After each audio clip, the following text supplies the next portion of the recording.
Hello, നമ്മളെ വീഡിയോയിൽ കുറച്ച് പുതിയ കൂട്ടുകാരും കൂടെ വന്നിട്ടുണ്ട് കേട്ടോ. ഞങ്ങൾ ഒരു കോഴീനെ തപ്പി ഇറങ്ങിയതായിരുന്നു, ഒരു പൂവൻകോഴീനെ തപ്പിയിട്ട് ഞാനും കാശേട്ടനും കൂടി ഇപ്പോൾ എത്തിയിരിക്കുന്നത് നമ്മളുടെ വീടിൻ്റെ അടുത്തുള്ള ഒരു ഫാമിലാണ് കേട്ടോ. ഫാം എന്ന് പറഞ്ഞാൽ പോരാ, ഇതൊരു ഒന്നൊന്നര ഫാം തന്നെയാണ്. നല്ല രസമുണ്ട് ഇവിടെ കാണാനുള്ള കാഴ്ചകളൊക്കെ. നല്ല രസം, കുറേ ചക്കയും മാങ്ങയൊക്കെ കണ്ടു. പിന്നെ ആടും കോഴിയും, പിന്നെ കരിങ്കോഴി, കാട, മുയൽ, പിന്നെ അതുപോലെ എന്താ പറയുക, കുറേ കൃഷിയൊക്കെ ഉണ്ട്. പച്ചക്കറിയും ഒക്കെ ഉണ്ട്, പൂച്ചെടികളുണ്ട്. പിന്നെ എനിക്ക് പേരറിയാത്ത കുറേ സാധനങ്ങൾ ഞാനിവിടെ കണ്ടു കേട്ടോ.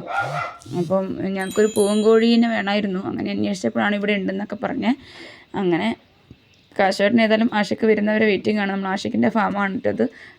അപ്പം എന്തൊക്കെയോ കായൊക്കെ കടിച്ച് പറിച്ചൊക്കെ തിന്നു. അമ്പലക്കുളമൊക്കെ കണ്ടു കേട്ടോ.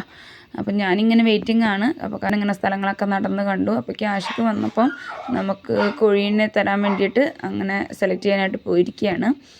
ഞാനങ്ങനെ ഇരിക്കുമ്പം പിന്നെ ആഷിക്കിൻ്റെ ഉമ്മ ഞങ്ങൾക്ക് വേണ്ടിയിട്ട് നല്ല പ്രാഷൻ ഫ്രൂട്ടിൻ്റെ നല്ലൊരു ജ്യൂസൊക്കെ ഉണ്ടാക്കി തന്നു കേട്ടോ. നല്ല സൂപ്പർ ടേസ്റ്റുള്ള ജ്യൂസായിരുന്നു. ഞാൻ ഇതുവരെ ഇങ്ങനത്തെ ഒരു കാന്താരിയൊക്കെ ഇട്ടിട്ട് നല്ല സൂപ്പർ ടേസ്റ്റുള്ള ഒരു ജ്യൂസ് ഞാൻ ഇതുവരെ കുടിച്ചിട്ടില്ല. അപ്പം നല്ല ഒരു സൂപ്പർ